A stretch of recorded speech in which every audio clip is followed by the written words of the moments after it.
Well, another Monday is upon us, and that means it's a Mailbag Monday. Um, 2 weekends ago, I had really good weather. Ended up going camping for a couple of days. Took a couple of days off of work, and ended up going camping. I got a video of that. It just came out Sunday. If you want to watch it, I will put a link in the description for it, or you can search my videos. Then this past weekend was pretty decent weather too. Got to do a little historical exploration, something like that. That video will be out in a couple of days after I do some editing. So look for it probably this weekend. So other than that, work's going okay. Really busy, staying busy, and staying busy keeps money in the pocket. So I don't mind staying busy. But right now we have 5 envelopes that we're going to open up on today's Mailbag Monday. This week's coffee cup is the Delta Airlines coffee mug. It's actually a glass mug. Pretty cool. Got that when I was visiting the Delta Airlines Museum. That's another extremely popular video for me. Go check it out. But this first postcard comes to us from the San Francisco area of Novato, California. I guess it's one of those suburbs of San Francisco. Not sure, never heard of that, but got a nice little thank you card. Yep, no problem, thank you.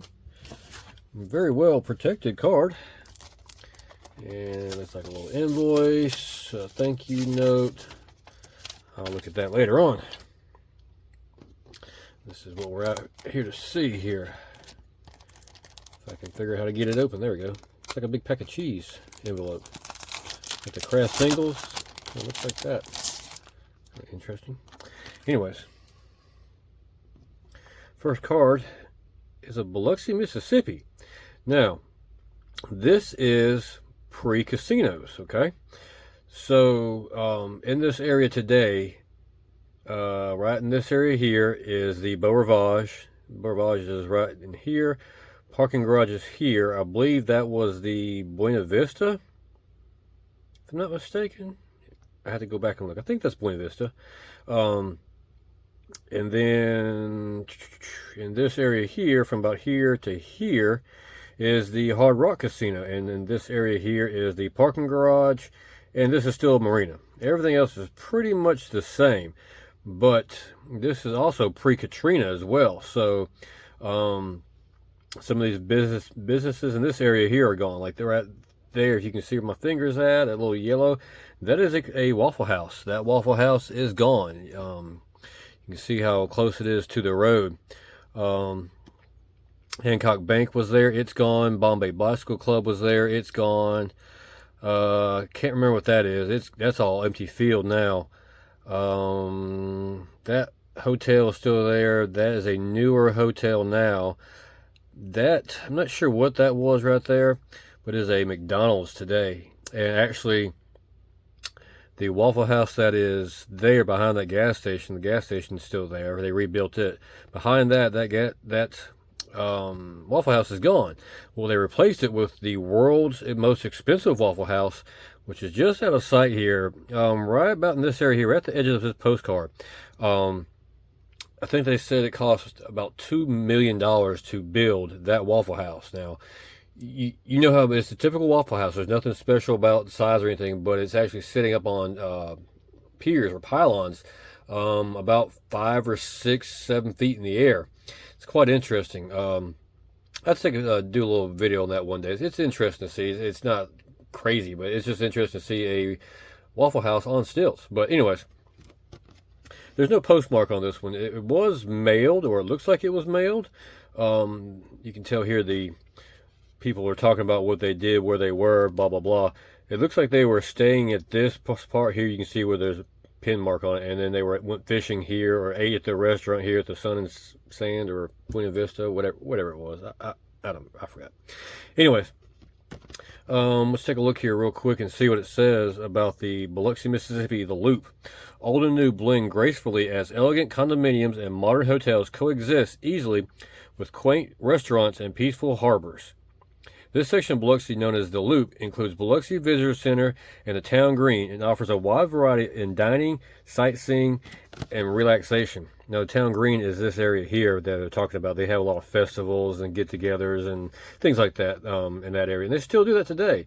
The Biloxi Shrimp Festivals in there is very popular. There's other festivals and stuff like that in there. So, but yeah, I saw this postcard. I figured this would be pretty cool.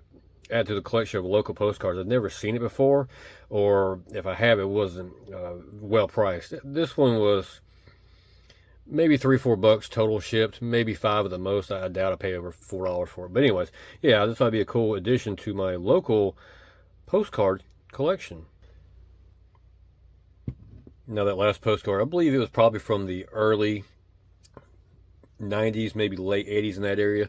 The casinos, they came in around 1992, 93, 94, some of that reason. But yeah. So this next postcard comes to us from Beaver Creek, Ohio. Let's see what we got from old Beaver Creek, Ohio. Pull out the trusty Craftsman utility knife. All right, we have a roller coaster, but what roller coaster is it? Let's take a look and see.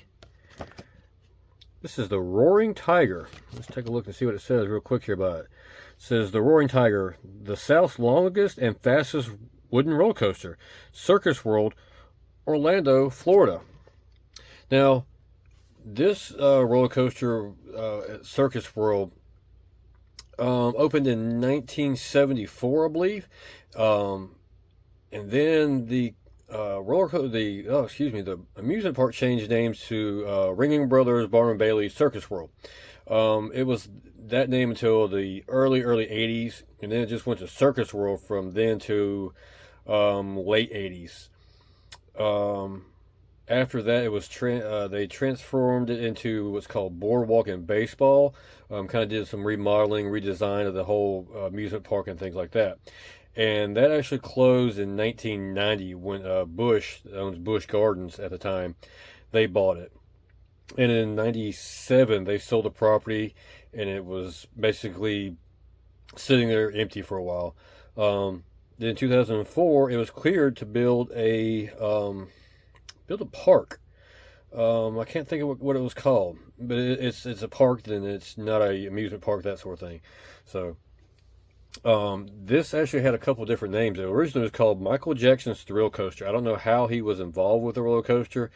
I don't know. If you've heard of Elvis, there was a particular roller coaster he used to ride a lot in Memphis.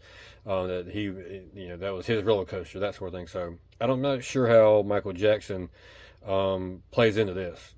But then it was called the Roaring Tiger. That's what you see here. And then it was called the Florida Hurricane.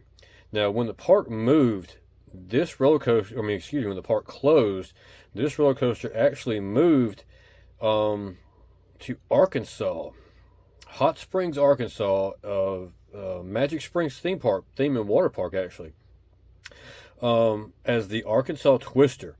And it ran there probably the mid-90s for a couple of years, and then I think it sat dormant for a while. I can't remember why it sat dormant. Maybe there's something with the park going on, but it sat dormant for a couple of years. And then in the early 2000s, it opened back up, and I think it's still going. I'm pretty sure it's still going. But anyways, when they bought this roller coaster, when the Magic Springs theme park bought this roller coaster, they paid $10,000 for it. Literally $10,000 for it in early 2000s. That's crazy. That one roller coaster train there, if you bought it brand new, it would cost you well over $10,000. So let that sink in of the deal they got. But the relocation and reconstruction cost them $900,000. So you're looking at about $1 million to build, remove, move, and rebuild this roller coaster. But if they would probably build this from the ground up, it would probably cost twice as much. They would probably get a pretty good deal. It's about 100 feet tall. I think it's like a 90-foot drop, somewhere in that area. Almost a mile long, not quite, maybe 3/4 mile long. If I'm not mistaken, it's been standing but not operating this year. I can't think of what's wrong with it. I think it's not operating this year, if my memory serves me well. I'll have to go back and look at just do some research. But anyways, yeah, I thought this was just a cool little piece of roller coaster history, and it's going to go good with my roller coaster collection of postcards. If you like wooden roller coasters, let me know what your favorite wooden roller coaster is. I don't know what my favorite one is. I think Thunderhead at Dollywood's probably one of my favorite wooden roller coasters, if I had to think of one off the top of my head. Anyways, this next one comes from Almond, Wisconsin, which is outside of Milwaukee. I know exactly where Milwaukee is. I spent a little bit of time in Milwaukee a couple years ago when my grandmother passed away. It's a very nice town. Well, the parts I've seen was nice. I just don't do cold weather. So, what we have here. Alright, slide it out of that sleeve. Excuse me. Alright, what we have here looks like the old Natchez Trace. This looks like the trail, the actual Natchez Trace trail. I'm not sure. Let's see here. Let's see what it tells us about where this is at. It says the scenic Trace Highway follows the old trace as closely as possible, and at some points they come close enough together for visitors to the parkway to take a short walk on a section of the old trace. They are marked by the Post Rider emblem, as are other places of historic interest. It's kind of interesting looking at this car while I was reading it. My lights are kind of goofy. I gotta get that fixed too. Printed in Ireland. Literally, this car was printed in Ireland. Why wouldn't we print in the United States? Whatever. I don't know exactly where this is at. Like I said, the doesn't tell us where it is. There's quite a few places where you can get out off of the Natchez Trace Parkway and walk on the Natchez Trace Trail. They're actually two different things. Sometimes the highway or the parkway is on the trail. Sometimes it's not. It was just, they made the parkway the best way for car travel.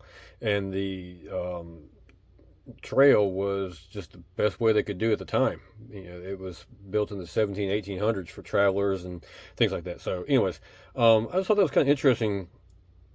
Never seen this postcard before, so I went ahead and grabbed it. It wasn't very expensive, but I'm still kind of interested of where this is, because it looks like the trail is paved there of some sort of concrete. I don't know. There is a couple sections that is paved like that. There's one that goes up to a overlook.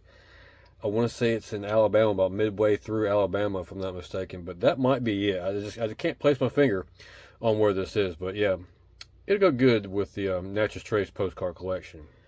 I think in the next year or so, I'm gonna go back out in the Trace, start in Nashville and come back down south. When I did, I went from Natchez to Nashville. And this time I think I'm going to do it. It'll be a whole lot faster. I was out there about 5 or 6 days, maybe 7 days in total. It was 2 sections. But anyways, I think the next time I'll probably do it in 2 or 3 days. Just hit the high points. But anyways, until then, we have another card here from Shelby, Alabama. Don't know where Shelby, Alabama is. Alabama's not. It's right next door, but I've never heard of Shelby, Alabama. I'm probably drove through off the interstate or by it. I don't know. Yeah, I like the envelope, the matte black. That's pretty cool. And this is where we put the Jeopardy music in while I fight to get the card out. There we go.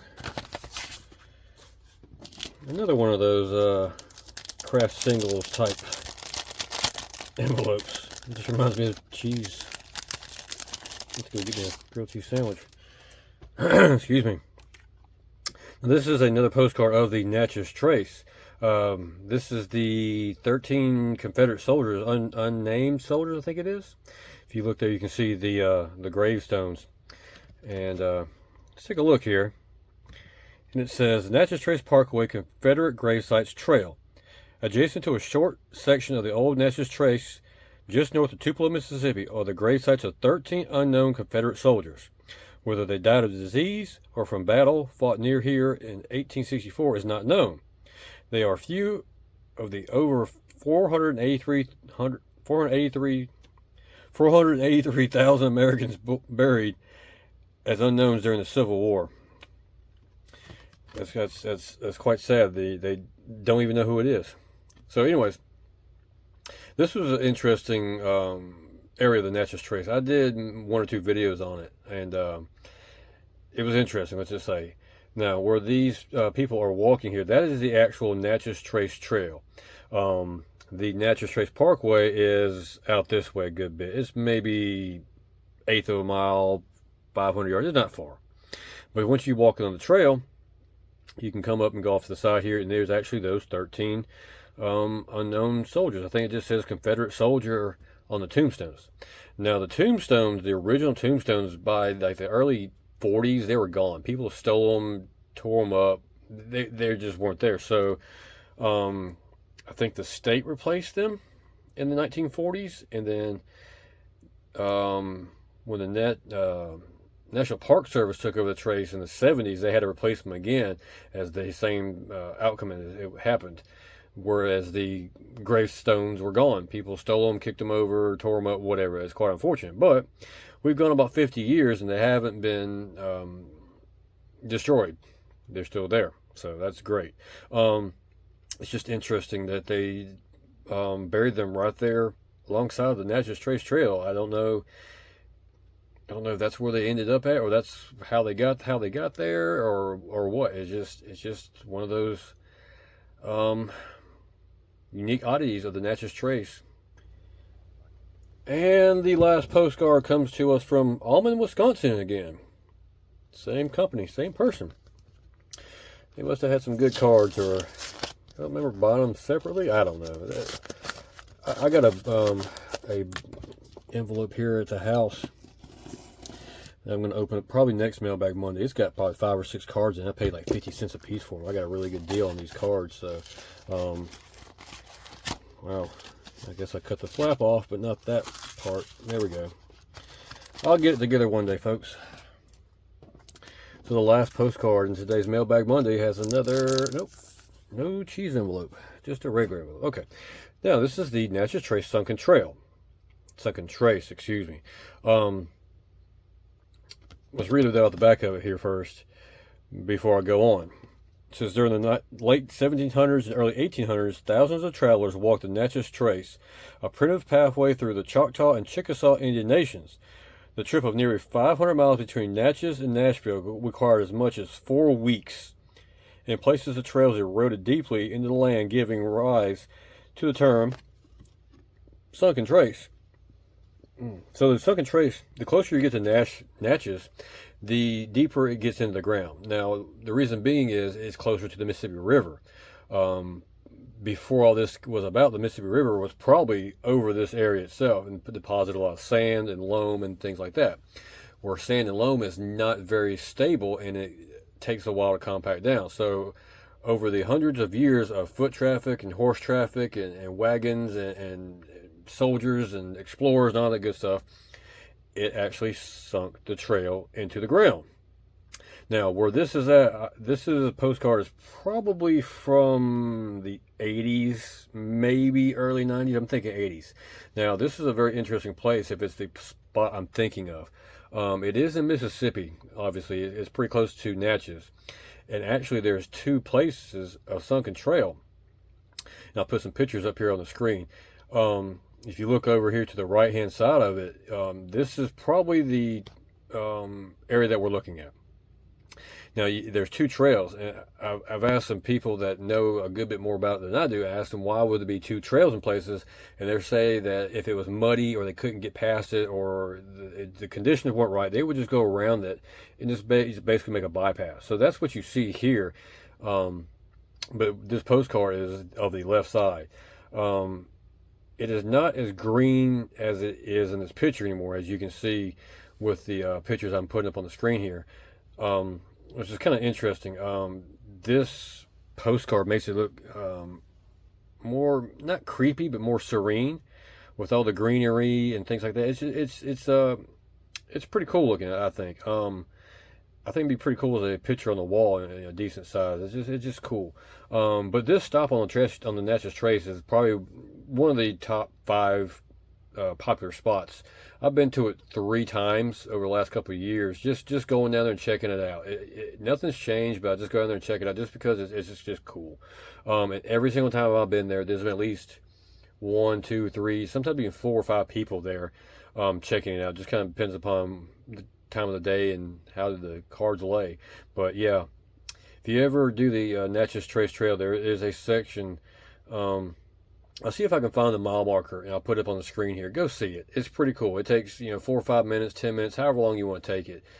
But it's pretty cool to go explore. So don't have this postcard with my Natchez Trace postcard collection, but I do now. So that concludes this week's Mailbag Monday. It kind of focused on, I had a little focus of the Natchez Trace. I don't know why I got back on that. Just found 3 postcards that I've never seen before, and they were pretty well priced, so I went in and grabbed them. If I always find an interesting roller coaster postcard that's decently priced, I'm going to get it. I love roller coasters. Big, small, fast, slow. The more unique, the more out of the way, more themed. I like it. I like them all. There's some I like more than others, but anyways. So if I see a postcard like that with a decent price, I'm gonna get it.